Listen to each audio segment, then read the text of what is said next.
Bonjour à toutes et à tous, bienvenue dans Chine France le journal, votre émission quotidienne d'information en français sur la Chine sur Mandarin TV. Voici les titres de l'actualité. Golden Week, la Chine oublie le virus pour ses premières vacances post-pandémie. La Chine prépare une énorme fusée capable d'emmener des astronautes sur la Lune. Sport, badminton, de la Chine à la France, l'incroyable destin tricolore de Xue Feiqi. Un artiste de rue chinois peint à l'aide de la célèbre arme japonaise, les nunchaku. Pour finir ce journal, nous nous rendrons dans la préfecture autonome Lisu du Nunjiang, dans le sud-ouest de la Chine, l'une des régions les plus pauvres du pays. Nous irons à la rencontre d'une mère handicapée qui garde espoir grâce à un atelier de vêtements ethniques du Yunnan. La Chine est en vacances, c'est la première semaine de vacances depuis le début de la pandémie pour 1,3 milliard de Chinois.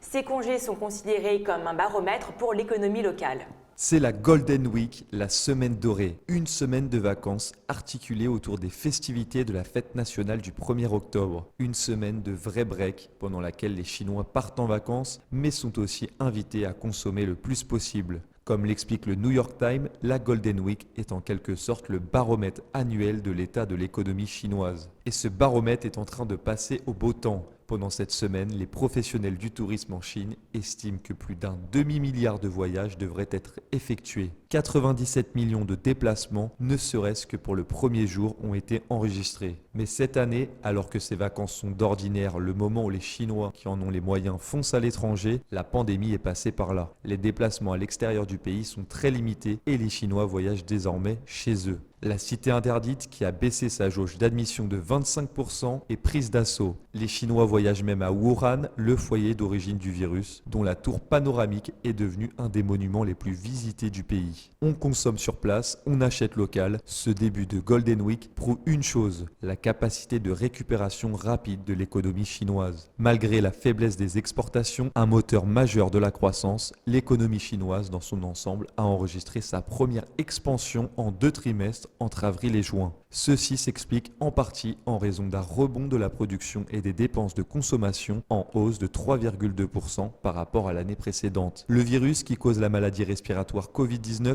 a rendu malade plus de 85 000 personnes en Chine continentale et en a tué plus de 4 600. Depuis le 15 août, la Chine n'enregistre aucune contamination endogène. Les quelques rares cas qui viennent d'être répertoriés sont tous des cas importés. La Chine interdit toujours l'entrée sur son territoire aux étrangers, à quelques exceptions près, comme les résidents, qui sont soumis à des isolements extrêmement restrictifs. Mais dans le pays, les normes sanitaires ont commencé à s'assouplir. À Beijing, par exemple, le port du masque n'est plus obligatoire partout. Après avoir été montré du doigt pour sa stratégie de confinement très sévère, puis son déconfinement relativement rapide, avec reprise du travail, dès février-mars, la Chine montre au monde qu'elle a eu la meilleure stratégie. Lors de la conférence spatiale chinoise de 2020 à Fuzhou et des rapports sur l'espace, la Chine a révélé travailler sur une nouvelle fusée 3 fois plus grosse que sa fusée actuelle.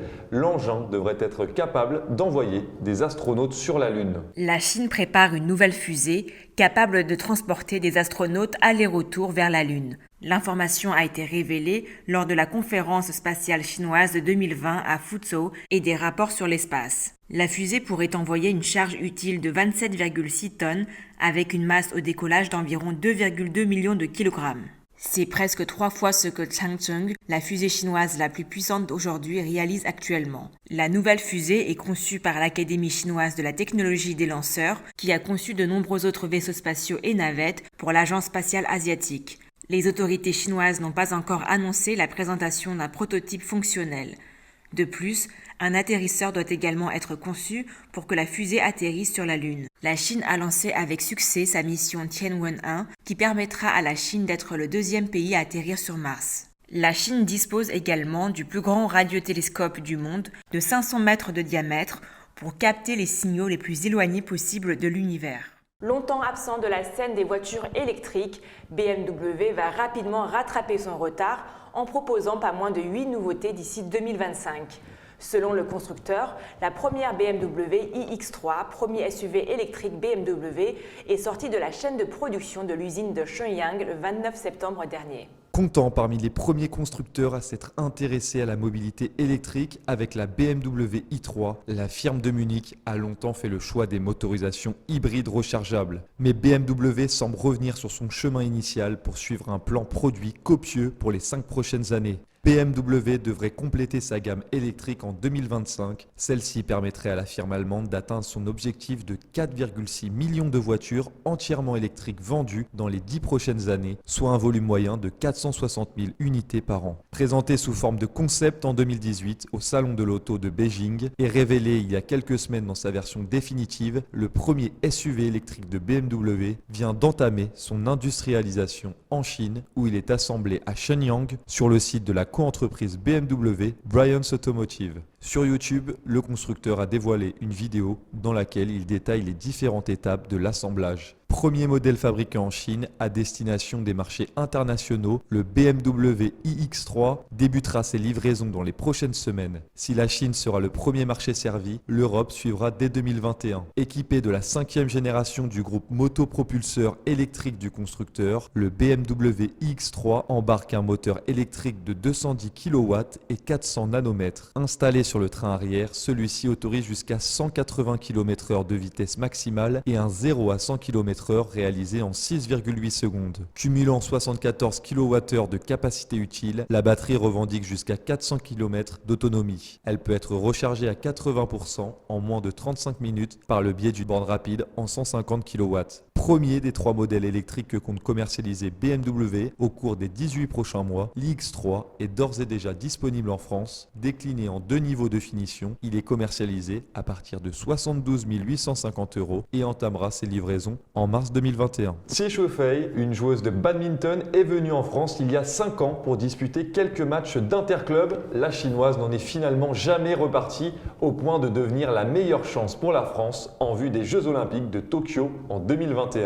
En 2014, Xie Shuifei a décidé de venir en France quelques semaines pour disputer des matchs d'interclub à Rosrenin en Bretagne. Sauf que la joueuse de badminton, native de Nankin, n'est jamais repartie, trouvant l'amour et son bonheur en Bretagne. Pourtant, son origine ne la destinait pas à endosser le maillot tricolore. Son destin a basculé quand une amie joueuse, elle aussi chinoise, lui conseille de venir en France. C'est la joueuse chinoise Hong Yan-pi qui a joué un grand rôle dans la venue de Xie Shuifei en France.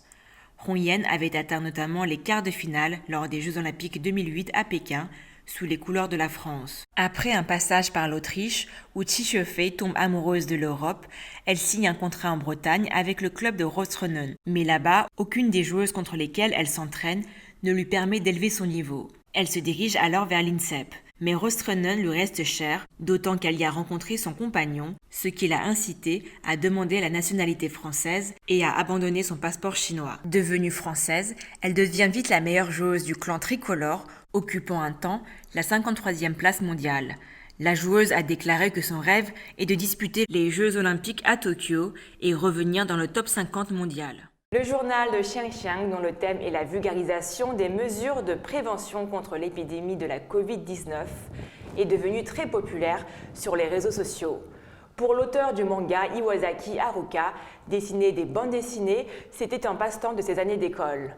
Elle n'avait jamais peint après avoir commencé à travailler, mais c'est une rencontre avec la Chine qui lui a fait renouer avec le pinceau. Un panda géant nommé Xiangxiang, il porte un chapeau d'infirmière et c'est le héros du manga, le journal de Xiangxiang.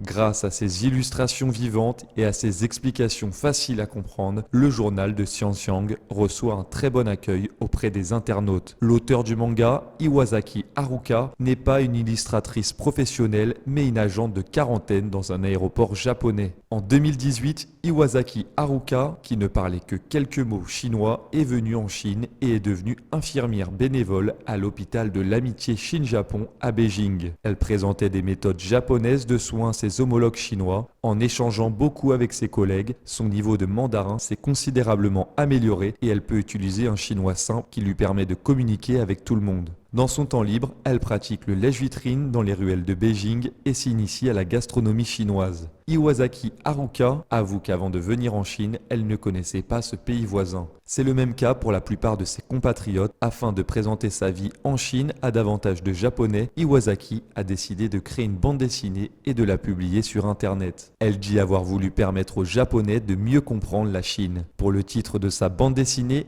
Iwasaki a pensé à Xiangxiang, le surnom que ses collègues chinois lui ont donné en référence au prénom du très populaire panda géant du zoo d'Ueno à Tokyo. Dans le journal de Xiangxiang, le protagoniste est une femelle panda géant qui est infirmière et les histoires racontent le travail et la vie quotidienne d'Iwasaki en Chine. Iwasaki avait initialement prévu de mettre fin en juillet 2020 à son bénévolat au sein de l'hôpital de l'amitié Chine-Japon, mais l'épidémie de Covid-19 a perturbé ses plans. Fin janvier, Iwasaki est rentrée au Japon. Elle a déclaré que tant que nous travaillerons ensemble, aucune difficulté ne pourra être surmontée. De retour au Japon, Iwasaki a été attentive aux conditions de la lutte contre l'épidémie en Chine. Tous les articles qu'elle a partagés sur son compte WeChat portaient sur les progrès que la Chine a réalisés dans sa lutte contre cette épidémie. Pour Iwasaki, c'est un moyen de soutenir la lutte de la Chine contre la Covid-19. Elle a appris dans l'actualité ce que ses collègues chinois ont fait pendant l'épidémie. Elle a déclaré qu'ils sont courageux et formidables et qu'elle les admire. Après son retour au Japon, Iwasaki a ouvert un nouveau chapitre au journal de Xiangxiang, celui de la prévention de l'épidémie. La charmante panda explique comment porter correctement un masque et comment se laver les mains efficacement. Xiangxiang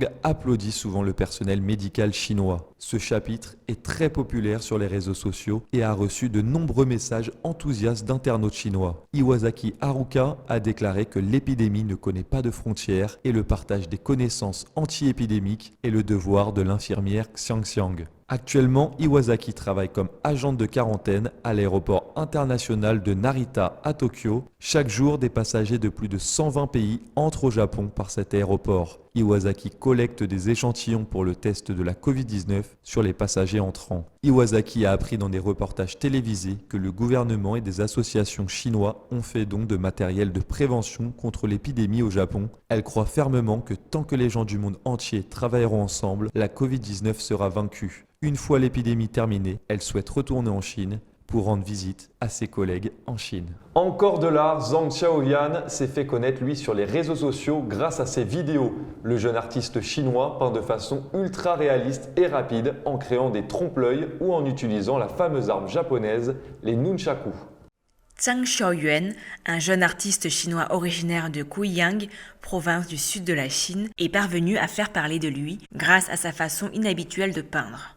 Encore lycéen, Zhang Xiaoyan décide d'abandonner ses études. Il s'est alors mis à observer les autres artistes qui dessinaient sur le sol et tenter de les imiter en peignant en secret.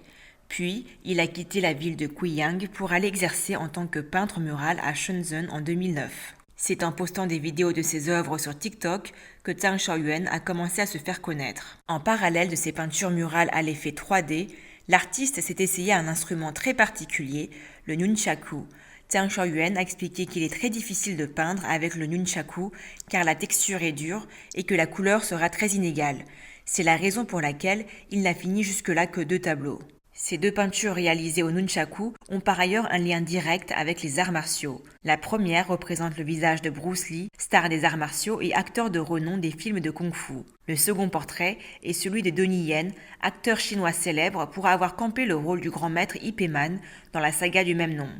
Ce succès grandissant a valu à Zhang Xiaoyan d'être approché par des sociétés de cinéma et de télévision.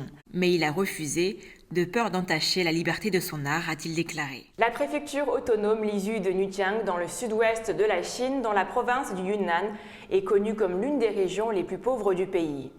Dans le cadre d'une initiative locale de lutte contre la pauvreté, des dizaines de milliers d'habitants pauvres ont été relocalisés des sommets des montagnes vers des endroits dotés de meilleures installations.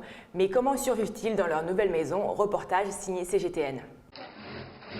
Ni Yohua coud dans cet atelier de confection depuis 3 ans. À 24 ans, c'est son premier travail et elle aime le faire. Le travail lui fournit une source de revenus durable et lui permet de prendre soin de son enfant. Je gagne environ 7 $ par jour si j'ai mon enfant avec moi. Sinon, je pourrais gagner jusqu'à 15 $ par jour. L'atelier, l'une des 3 coopératives du quartier, implique plus de 20 personnes. Il produit des vêtements et des décorations ethniques lissous et approvisionne les marchés locaux de la province du Yunnan. Ni Yo-hwa vit dans un appartement financé par le gouvernement à 1 rue du lieu de travail. Nous l'avons suivi à la maison pendant la pause déjeuner. Elle nous a montré le village dans les montagnes où la famille vivait avant le grand déménagement en 2018. Ma vie est maintenant bien meilleure que lorsque je vivais dans les montagnes. Je n'avais pas de travail à l'époque et je ne pouvais ramasser des plantes que pour nourrir les porcs. Mais maintenant, j'ai un travail. Je dépense peu d'argent tant que j'ai assez à manger. Mon argent est utilisé uniquement pour acheter des produits de première nécessité. La jeune mère a subi une fracture après avoir fait une chute dans une pente à l'âge de 3 ans. Depuis l'accident, elle ne pouvait plus porter d'objets sur son dos. L'expérience lui a laissé une cicatrice jusqu'à ce qu'elle se marie il y a 4 ans et donne naissance à son garçon.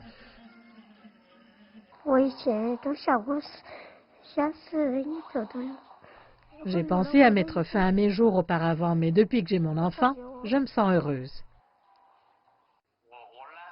Son mari travaille à 400 km de là et ils ne peuvent se rencontrer que tous les 3 mois.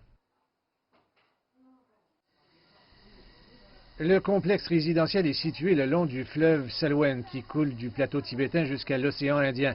La vallée fluviale est le berceau de plusieurs ethnies et les Lissous en font partie. Les membres de la communauté ethnique Lissou vivaient au sommet des montagnes. C'était un périple de 5 heures jusqu'à la ville la plus proche. Il y a 3 ans, toute la communauté, environ 300 personnes, a été transférée dans ce nouveau secteur pour de meilleures conditions de vie. Yu Jongfu est le directeur de la gestion communautaire. Il a dit que ces politiques étaient en place pour aider les résidents locaux, y compris la culture de plantes économiques, les subventions à l'éducation et les soins de santé. Nous offrons des services publics à tous les ménages de la communauté et offrons des opportunités d'emploi lors d'ateliers.